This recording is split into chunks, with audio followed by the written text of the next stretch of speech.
السلام عليكم ورحمه الله وبركاته. اللهم صل على محمد وعلى ال محمد كما صليت على ابراهيم وعلى ال ابراهيم. اللهم بارك على محمد وعلى ال محمد كما باركت على ابراهيم وعلى ال ابراهيم في العالمين انك حميد المجيد. هنا فيديو جديد من قناه طيور احمد بدوي. النهارده ان شاء الله هنتكلم على الخصوبه عند الجديان والماعز. ان شاء الله هنحل المشكله دي بنوع برشام اتكلمت عنه في كذا فيديو قبل كده، بس في ناس طبعا بتسال ليه الجدي ما بيبقاش مثلا بيتحرك على المعيز، او ليه المعزه ما بتطلبش. تمام، فده طبعا هنعرفه ان شاء الله معانا في الفيديو ده باذن الله. اول حاجه طبعا زي ما احنا عارفين المعيز لما بتيجي تطلب يعني في نسبه مبايض عندها بتكون نشطه، فمن هنا دوره المبايض تكون نشطه فالمعزه تطلب معانا تلقيح. طيب احنا هننشط الدوره دي ازاي يا عم احمد؟ هننشطها بنوع فيتامين اسمه فيتا ستريست. النوع الفيتامين ده ممتاز جدا وبينشط معانا الدوره بتاعه المبايض، فبيخلي النتايه تطلب على طول في اقرب وقت.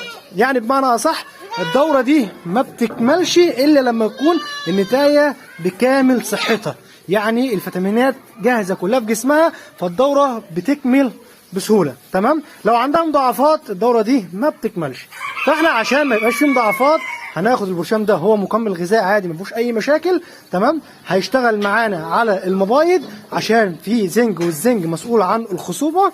تمام، فهي هتشتغل معانا بسرعه.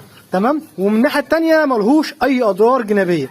طب ليه يا عم احمد ملوش اي اضرار جانبيه؟ ان هو معظم الفيتامينات اللي في البرشام يعني ايه؟ يعني مثلا النوع البرشام اللي بقول لك عليه ده بيدوب في الماء. لو الجسم مش محتاج اصلا فيتامين خالص وانا دخلت له فيتامين، فالبرشام ده هيدوب في الماء وطبعا هينزل كله مع الميه اللي هو هتنزل من الماعز. طيب لو الجسم محتاج نصها هياخد نصها. تمام، نص البرشام اللي هو الفيتامينات اللي هو محتاجها، والزياده هينزل في الميه.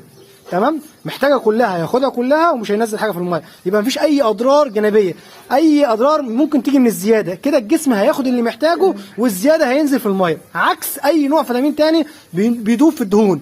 لما بيدوب في الدهون تمام، فالجسم اصلا ما بيستخرجش الدهون اللي فيه الا عن طريق الطاقه، عن طريق الحركه وكده. فلما يخزن مثلا نوع فيتامين معين زياده عن اللازم عشان مش قادر يستخلص منه عشان هو دف في الدهون، فهنا ممكن يعمل له تسمم بروتيني. مثلا لو انا كنت بدخل بروتين فهيبقى في تسمم بروتين، لو دخلت كالسيوم زياده عن اللازم فمن هنا ممكن يعمل له تسمم كالسيوم، والكالسيوم ده معدن ممكن يعمل له حصوه على الكلى وممكن يعمل له الحاجات دي كلها.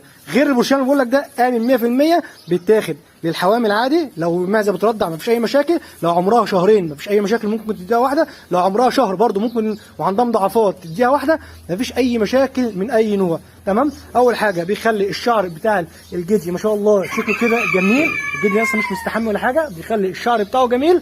تمام، بيخليه نشط، بيشيل جميع الارهاق، لو في تعب بيشيله. تمام، بيخلي الجدي عمال يشمشم في المعيز كلها.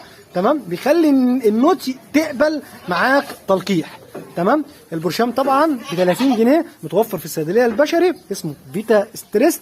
تمام، هتديله برشامه لمده 10 ايام، برشامه كل يوم لمده 10 ايام، لو نتايه برشامه برده لمده 10 ايام، لو حاجه ضعفانه وصغيره برشامه لمده 10 ايام. ان شاء الله هتلاقي معاك حاجه تانية خالص وفرق تاني خالص، وان شاء الله الانتاج هيزيد عندك وتدعي لنا. والسلام عليكم ورحمه الله وبركاته.